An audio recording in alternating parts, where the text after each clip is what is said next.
Para sa mga kababayan kong nag-aabang ng aking update, yung iba kasi ay hindi pa napapanood ang video na ito. Nahuli na ng mga pulis ang dalawang prime suspect sa pagpatay sa dalawang Japanese sa Metro Manila noong August 15. Sila raw ay magkapatid, isang 62 years old at isang 50 years old. Sila raw ay inutusan ng mastermind assassinate ang dalawang Japanese national sa halagang 9 milyong piso o nagkakahalaga ng 2,300 milyong yen sa pera ng Japan. At ang unang pabayad sa kanila ay nagkakahalaga lamang ng Nimang Roxen or 10,000 piso. Ayan guys, napakamura naman ng paunang bayad para itumba ang dalawang Japanese. Nasa kamay na sila ni Yorme. Kaya mapapasayaw na lang sila sa loob ng kulungan ng As I was dying inside to hold. Cannot believe that I care for you. Magandang gabi bayan! Minasang! Konbanwa!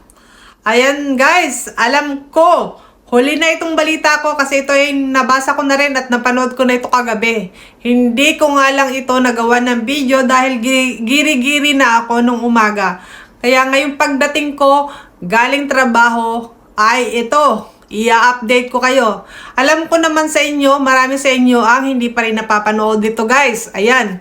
So as you can see nga guys, dyan sa aking naunang video, ay nahuli na nga ang dalawang suspect sa pamamaslang sa dalawang Japanese nationality. Ayan. Sila pala ay magkapatid. Yung isa ay tour guide. Matagal ng tour guide ng Japanese. Ayan.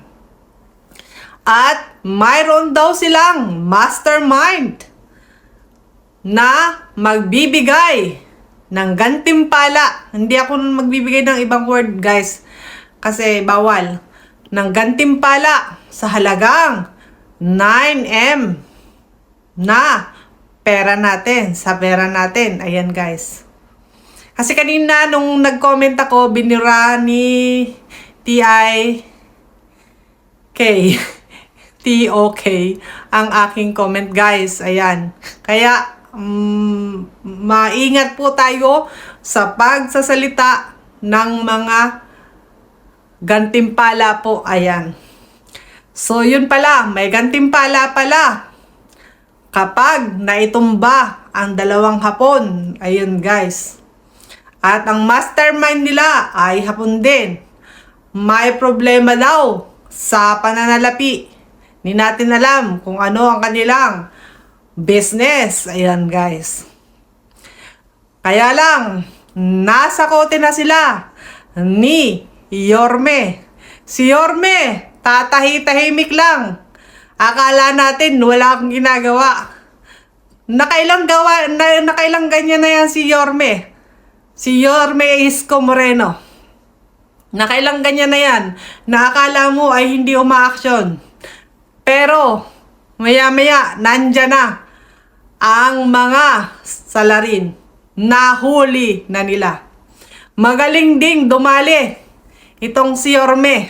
Kaya talagang sumasayaw siya lagi ng As I was dying inside to hold you. Ayan. Kaya kayong mga kawatan sa Pilipinas, good luck na lang sa inyo. Huwag na kayong gumawa ng ganito. Ayan guys. Magbagong buhay na kayo. Dahil hindi kayo tatantanan ni Yorme. Ayan.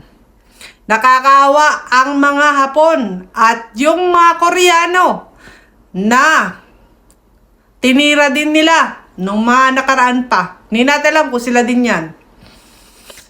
Pero talagang Grabe, wala akong masabi. Ang hirap kasi magbigkas ng mga bad words. Kasi baka hindi tayo pumasa na naman. Kaya tayo maingat sa pananalita at pagbibigay ng impormasyon tungkol dito guys. Ayan. So maraming salamat sa lahat ng tumutok at sa wakas nabigyan na ng hustisya. Pero hindi pa yan tapos. Gusto nating malaman kung bakit ba? Ano ba yung problema sa pera na yan? Ayan guys. Tignan natin kung may kasunod pang ibabalita ang Pilipinas at ang Japan. So, manatili na lang tayong nakatutok sa ating Marites at sa aking imamarites sa likod. Ayan guys. So, maraming salamat guys sa panonood. At sana ay lagi nyo akong suportahan. Sabi ko nga sa inyo, kung walang marites, malilate kayo sa latest. Oyasuminasai, minasang.